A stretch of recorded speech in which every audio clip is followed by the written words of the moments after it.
$100 Startup. This book was in my reading list for so long now. I had heard about this from almost everywhere, and the reviews and all have been amazing.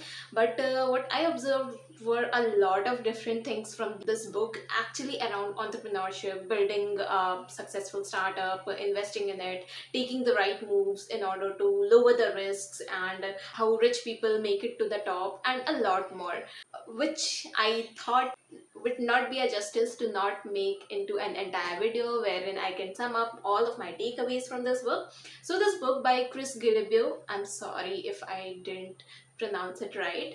So it talks about a lot of things around entrepreneurship, and I loved in the way it is very much smoothly and easily presented. The language is not very much tough or doesn't use very complex terms which normal people cannot understand. No, it very clearly brings up the message which it wants to talk about, and you can take away all of those within you. And I feel it's a bit more to absorb, so I read it almost 10 to 15 pages every day in order to complete it, while also being able to absorb all the knowledge it is providing me. So this book has a total of 14 chapters. Each chapter talks about the step-by-step process to make it better at your startup, and how to build a successful business.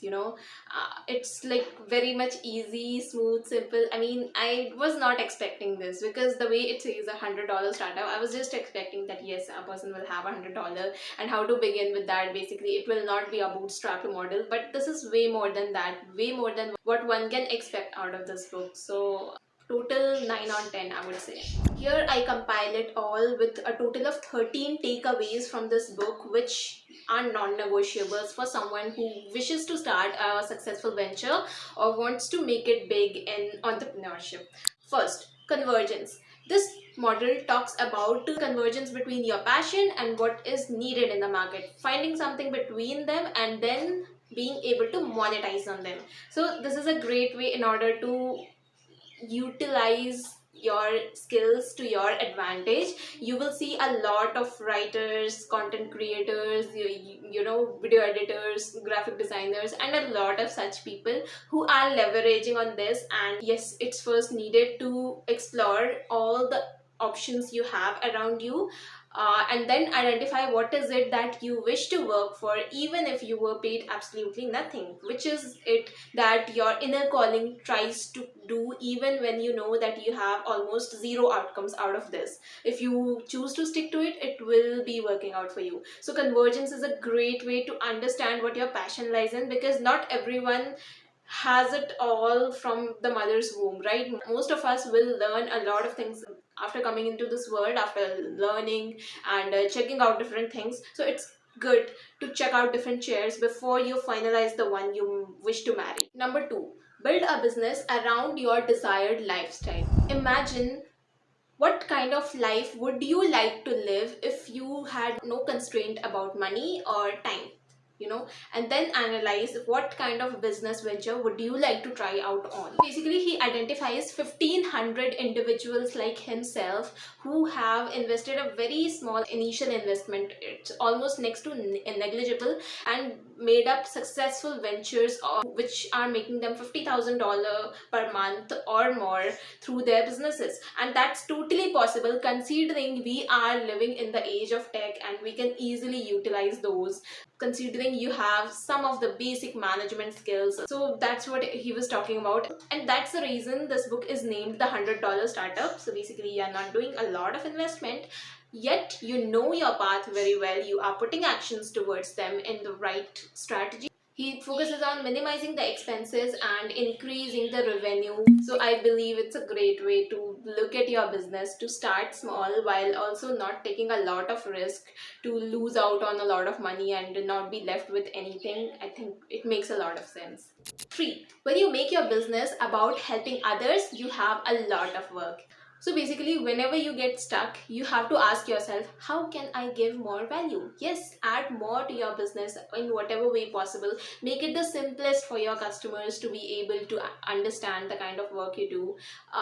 You should be able to comprehend your business within two sentences so that someone can understand that. And if the basis, if the foundation is lagging, there is something wrong which you need to work upon and then move ahead towards it. But the thing is, until you keep talking about your services and not about how it is helping people out, how people can gain benefits out of it, it's of no use at all. So start focusing on how you are helping people out with their problems, how this can help them minimize their problems, and it will become way easier for you to take it ahead. 5. Give people the fish. You would have heard of the quote, teach a man to fish and he will eat for a lifetime, is a great advice, but is not a good business advice, because some people just want the fish. They don't want to go fishing every day. Would you like to go fishing every day? Not at all, right? So make it so much easier and simpler for your customer to buy from you, that they don't have to put in any efforts to make it happen, right? They could just put the money and they can be able to grasp the output. Successful businesses exist because people just want the fish. They do not care about how and where it came from, what happened to it and stuff like that. No, they want the results. They are impatient about that, and they do not much have the time to explore it all, right? 6.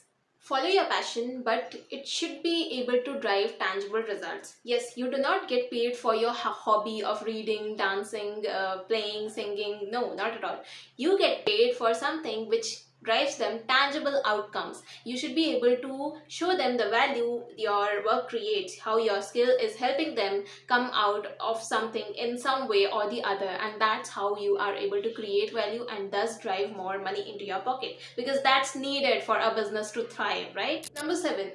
Effective marketing is created through invitation and not persuasion. Yes, if you will have to drive each one to buy your services or buy from you, you are actually lagging at sales. It should be in a way that people feel themselves invited to you and then start paying you for whatever they want, right? It should work more in a way that shows that how much you're passionate about building this up to make this happen and make this big. Number 8. Planning is overrated. Focus on action. Yes. In the battle between planning and action, action wins. So make it a point to focus on driving more value through the kind of work you put in, because you can take a lifetime to plan things out, but it takes courage to put in the action in the right direction without overthinking it much, because you will eventually figure out what works and what not, but it will take you a lot of time to actually come to a point wherein you have known it all, right? So start taking action in the right direction without overthinking it much. Number 9. Avoid the pang of anxiety your customers might feel by over delivering. Now, what this means is that it could boil down to simple things, as once someone has bought from you, you can deliver them a handwritten note, and that works as something which gives them a personalized feel. They know that they have done something worth it by investing in you. So that makes up the point. Everyone likes to be recognized, likes to be focused more upon. So when you give your customers that personalized feel, always you keep them updated with the work, or how you make them feel about the purchase, that's how they want to make more transactions with you. Number 10. The best thing I liked about this book is that you get some very good step-by-step strategies to make your business work out in your favor. Chris has described them really well. One of them which stood out for me was 6 steps to getting started right now, and 39 steps to make a successful business, and a lot more, which will help you understand step by step on how to get started, how to make it big, how to expand, how do rich people make it till there. So it is from a very positive lens, from a good perspective, to learn it all from scratch. 11. Be a hustler, not a charlatan or martyr. So charlatan is someone who just talks and does no work, and martyr is someone who takes a lot of action but without planning. So you have to be a hustler who has an ideal combination of talk while working on it. It's crucial to drive results the right way, wherein you are putting the efforts while also working on how to speak about it, how to market it well. So this reminds me of Parul Gulati, the Malkin of Niche Hair, who is great at marketing her products while also putting in the right efforts in the right direction by delivering quality.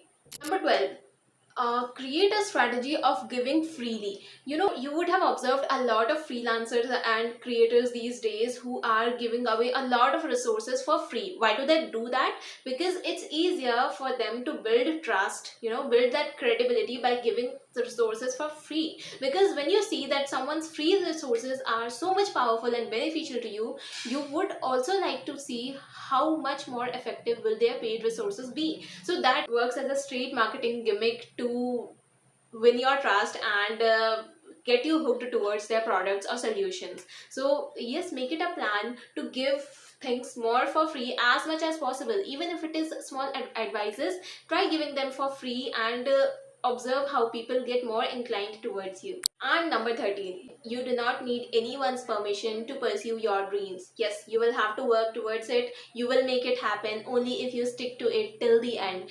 Give yourself 6 months of entire effort in that particular direction and it will work out for you. And if it does not, it's not meant for you. You will have to understand this. So I really like how Chris is someone who likes to travel a lot while writing about making money and driving successful businesses and a lot more. I feel a lot inspired by this book. Although I have observed some of the negative reviews on this book about how writing about money or talking about money these days helps you make far more money than actually making money out of it. So maybe these are some of the negative reviews. There are a few more which I have read about this, but my overall concern is about taking away all the positive takeaways which I could and try it in my real life, in my business, if that fits. So that's my overall takeaway from this book. I would highly recommend you to give this a read if you are someone into building your own business or want to start up your own venture someday. Definitely a must read, and I would be waiting for your feedback in the comment section below. If you feel that this might help to any of your friends, feel free to share this, and thank you so much for watching Read with Ayushi.